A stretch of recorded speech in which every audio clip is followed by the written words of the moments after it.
perspective because I get to see what traits and characteristics the best companies have in common. And that's why I'm here today. I'm going to share with you 3 lessons that one story comes to mind. It was the 1989 NCAA men's basketball championship, March Madness. He goes up for the shot and Alonzo fouls him. But as he's falling to the ground, he throws up the ball and miraculously it goes in and the crowd just goes nuts. Not only is NC State going to send their best free throw shooter, Chris Corciani, to the line to tie the game, but Alonzo Mourning's just fouled out. These guys are going to win. Relatively unknown referee comes running in from the sidelines. He's waving his arms and blowing his whistle. A guy named Rick Hartzell. And he says, no basketball. Well, protest or not, the call stood. Alonzo Mourning not only stayed in the game, but Georgetown went on to win, and NC State was out of the tournament. And star. You see, the referee got the best of NC State that day. Now there's application to your business because sometimes playing well enough to beat the other team just isn't enough. I think sustaining leadership and growing a successful company is about learning how to beat the ref. Because we all face bad calls in life, these obstacles that are beyond our control. But it's an emerging leader that learns to anticipate rather than justify. They prepare rather than procrastinate. And when they think that they've done enough to be successful in their career or in their family, it's an emerging leader that does just a little bit more ahead of time to compensate for the inevitable bad calls. I tend to read a lot. I read 1 or 2 books a week. My wife shares the same passion. But if you come over to our house, you're going to stack in our home. And it's because we care about our personal development and the way that we run our companies. One book that we both read with regularity is the Bible. And there's one story, even at my age, is becoming an adult, really is still my favorite, and that's the story of Noah and the ark. We all know the story, right? So Noah heeds this warning from God that he needs to build this ark because the storm's coming. And he obeys. He builds this great ark, and he loads his family on, and he brings all the animals on 2 by 2, crocodiles and woodpeckers and hippopotamus and everything else. And after some time, the rain clouds recede, he lands, and he's given the rainbow, right, as the promise that God will never destroy the earth by flood again. So we know the story, but I think most of us missed another lesson in those pages. So what I'd invite you to do for just a minute here is take a ride with me on the ark. So we step on board, and we hear the creaking of the wood beneath our feet. As we look around, we see this cavernous opening, loaded with animals, lots of sounds, and some interesting smells, no doubt. It's pretty dark in there because with no electric lights, only small little oil lamps light our way.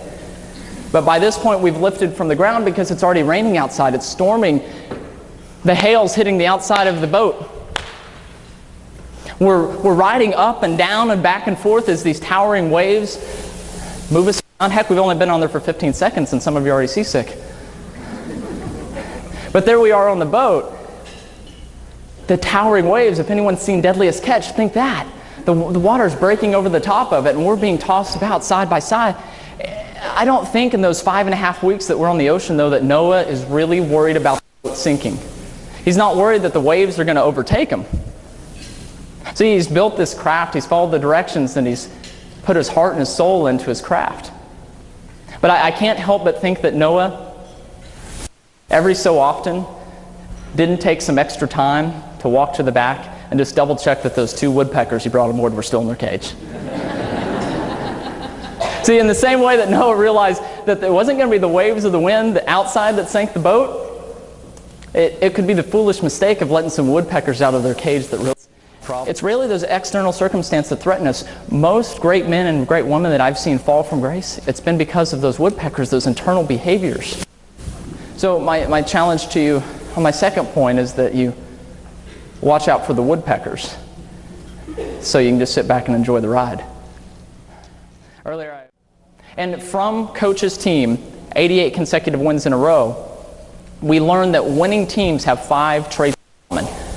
And in all the companies that I've worked with, I've realized that successful companies, especially the most successful, also embody these same 5 characteristics. So I want to give them to you now. So number 1, winning teams build communication and trust between players. Number 2, things winning teams have in common. Winning teams and successful companies craft a culture of high expectation, a culture literally where top performance is expected of every single person every day. Number 3, winning teams create an environment of personal responsibility. An environment of personal responsibility that starts with the coach. See, and I would also add that the best coaches and the best managers spend more time with the starting lineup than they do with the bench warmers. I think in my life I've been pretty blessed. I'm only 28 years old, but I've had a lot of amazing experiences. I've walked in the promenade of the White House next to the Rose Garden. I've stood on the steps of Air Force Two with the Vice President. I've traveled with heads of state, survived skydiving, I've swam with sharks. I once even got chased by a bear, no kidding. By the way, if you're ever face to face with a bear, you don't run. I had to learn that the hard way, but I'm still here, true story. I've written a best-selling book and I run a very successful company. Heck, I've even met the love of my life. Better than that, I actually convinced her to marry me. So I feel pretty blessed. But I'll tell you that it wasn't all sunshine and roses for David here. See, growing up, we were actually pretty poor. I grew up in poverty, not the fun kind of poor that makes for a good story. I mean, I lived in a house with no heat and relied on free lunches to keep me fed. You know, one time in elementary school, this elementary school, mind you, I actually had the shoes stolen off my feet at knife point. So I went to the types of schools and lived in the types of neighborhoods that they sing about in rap songs. It wasn't good. But it wasn't because I didn't have parents that loved me. My parents loved me very much. I couldn't have had a better mom or dad. And over time, they worked themselves into higher and higher positions and finished their education, and soon more was provided for me. But I wouldn't have traded those early years for anything, because Providence dealt me a great advantage in life that put me on the fast track. What that was is I became very self-aware as a young man that I didn't want to want anymore.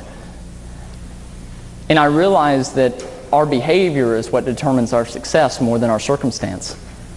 And this was the revelation I had as a child. Successful leaders consciously surround themselves with people of high expectation. Proverbs tells us that iron sharpens iron as one man sharpens another. A little bit of time with you, and I appreciate that. And I think you guys are probably ready for my final 3 questions, which are, will you work hard enough to beat the ref? And will you stay disciplined enough to cage those woodpeckers? And will you consciously surround yourself with men and women made of iron? The answer better be yes. Thanks for letting me share.